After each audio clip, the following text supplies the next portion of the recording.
அனைத்து விதமான பிரச்சனைகளுக்கும் 11 நாட்களில் தீர்வு காண ஸ்ரீ மாரியம்மன் ஜோதிட நிலையம். தொடர்புகளுக்கு 0091 990 816 585 6.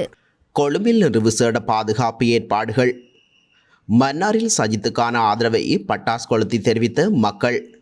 மொட்டு கட்சியிலிருந்து வெளியேறியுள்ள குப்பைகள் இந்திக்கு அனுரத்து சாடல். சஜித்துடன் இணைந்து 27 அரசியல் கட்சிகள் குவிந்து வரும் ஆதரவு. ரணிலுக்கு ஆதரவு தெரிவிக்க மறுத்த தமிழ் கட்சிகள். அரசு ஊழியர்களின் சம்பள அதிகரிப்பு விவகாரம் அமைச்சர் வெளியிட்டுள்ள தகவல். ஜனாதிபதி தேர்தலை புறக்கணிக்குமாறு கோரி ஜாலில் தொடரும் துண்டு பிரசுர வழங்கல். பாரிஸ் ஒலிம்பிக் போட்டிகளின் போது பதிவான சைபர் தாக்குதல்கள்.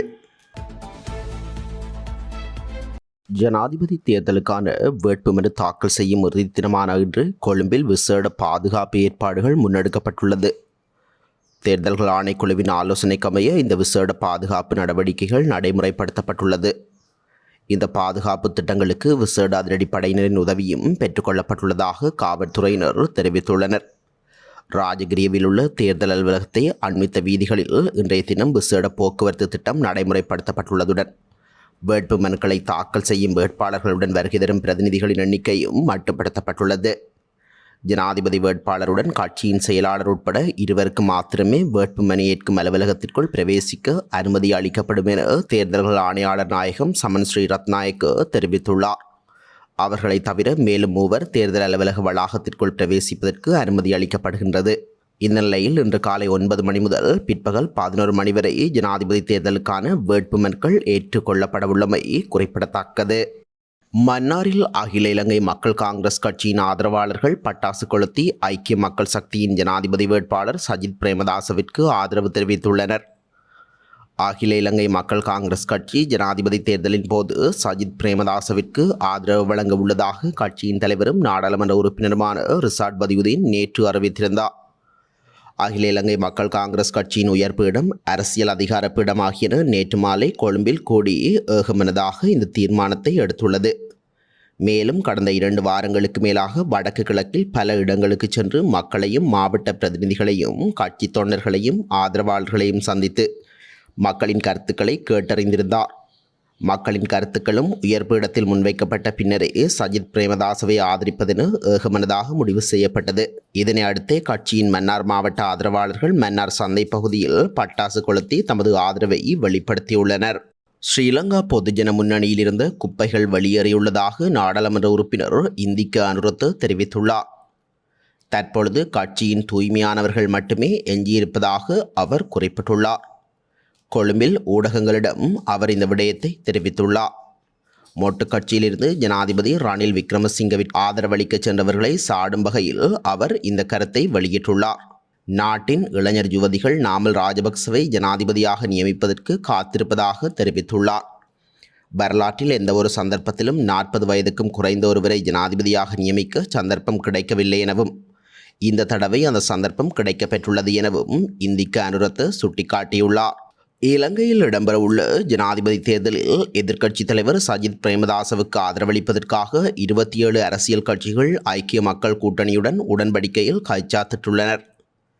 மனிதநேய மக்கள் கூட்டணியை பிரதிநிதித்துவப்படுத்தும் ஐக்கிய லங்கா பொதுஜன கட்சி, ஜனநாயக மக்கள் காங்கிரஸ் மற்றும் தேசிய முன்னணி உள்ளிட்ட 27 கட்சிகள் குறித்த உடன்படிக்கையில் கைச்சாத்திட்டுள்ளன. ஸ்ரீலங்கா ஜனாதிபதி தேர்தலில் வேட்பாளர்களாக களமிறங்க உள்ள ஜனாதிபதி ரணில் விக்ரமசிங்க மற்றும் எதிர்க்கட்சித் தலைவர் சஜித் பிரேமதாசவுக்கு பல்வேறு அரசியல் தரப்பினர்களும் ஆதரவு தெரிவித்து வருகின்றனர். இந்நிலையில் எதிர்க்கட்சித் தலைவருக்கு ஜனாதிபதி தேர்தலில் ஆதரவளிக்க உள்ளதாக 27 அரசியல் கட்சிகள் தெரிவித்துள்ளன. ஐக்கிய குடியரசு முன்னணியின் நாடாளுமன்ற உறுப்பினர் பாட்டலி சம்பிக்க ரணவக்க மற்றும் சட்டத்தரணி ஜெயம்பதி விக்ரமரத்ன உள்ளிட்ட ஐக்கிய இடதுசாரி முன்னணியும் சஜித் பிரேமதாசவுக்கு ஆதரவளிக்க தீர்மானித்துள்ளது.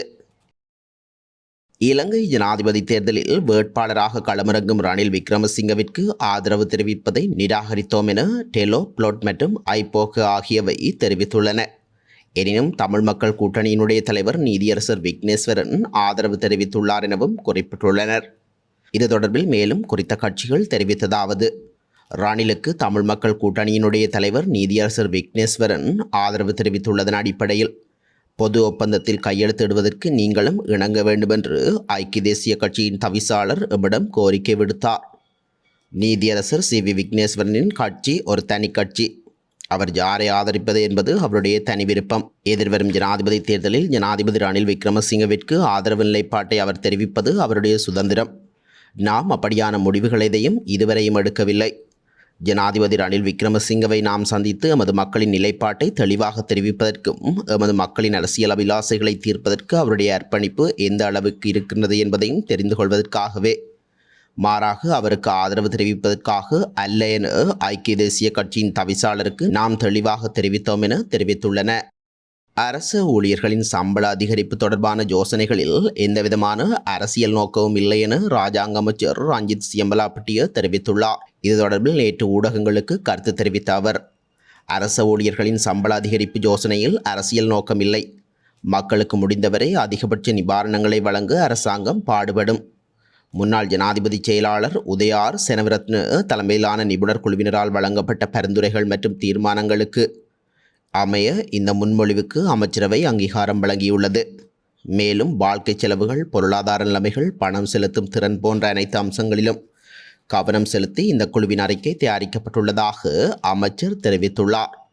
இதேவேளை சமுர்த்தி அபிவிருத்தி உத்தியோகத்தர்களின் பல பிரச்சினைகள் தொடர்பில் இடம்பெற்ற கலந்துரையாடலின் பின்னர் நியமிக்கப்பட்ட குழுவினால் முன்மொழியப்பட்ட தீர்வுகள் அடுத்த அமைச்சரவையில் முன்வைக்கப்படும் எனவும் குறிப்பிட்டுள்ளார். ஜனாதிபதி தேர்தலை புறக்கணிக்குமாறு கோரி யாழ்ப்பாணத்தில் நேற்றும் துண்டு பிரசுரங்கள் விநியோகிக்கப்பட்டுள்ளன. யாழ்ப்பாணம் நகர்ப்பகுதியில் தமிழ் தேசிய மக்கள் முன்னணியினால் இந்த துண்டு பிரசுரங்கள் பொதுமக்களிடம் கையளிக்கப்பட்டுள்ளன. தேசிய மக்கள் முன்னணியின் பொதுச் செயலாளரும் நாடாளுமன்ற உறுப்பினருமான செ கஜேந்திரன் மற்றும் தமிழ் தேசிய மக்கள் முன்னணியின் உறுப்பினர்கள் இதன்போது கலந்து கொண்டிருந்தனர். இதன்போது அவர்கள் துண்டு பிரசுரங்களை வழங்கி மக்களுக்கு தமது நிலைப்பாடுகளை தெளிவுபடுத்தியிருந்தமை குறிப்பிடத்தக்கது. நடந்து முடிந்த பாரிஸ் ஒலிம்பிக் போட்டிகளின் போது 140 சைபர் தாக்குதல்கள் பதிவு செய்யப்பட்டுள்ளதாக தகவல்கள் வெளியாகியுள்ளது. பிரான்ஸ் நாட்டின் தலைநகர் பாரிஸில் கடந்த ஜூலை மாதம் 26ஆம் தேதி தொடங்கிய ஒலிம்பிக் திருவிழா இந்த மாதம் 11ஆம் தேதியுடன் நிறைவடைந்துள்ளது. இந்த போட்டியில் 206 நாடுகளைச் சேர்ந்த 10,714 வீரர்கள் மற்றும் வீராங்கனைகள் பங்கேற்றிருந்தனர்.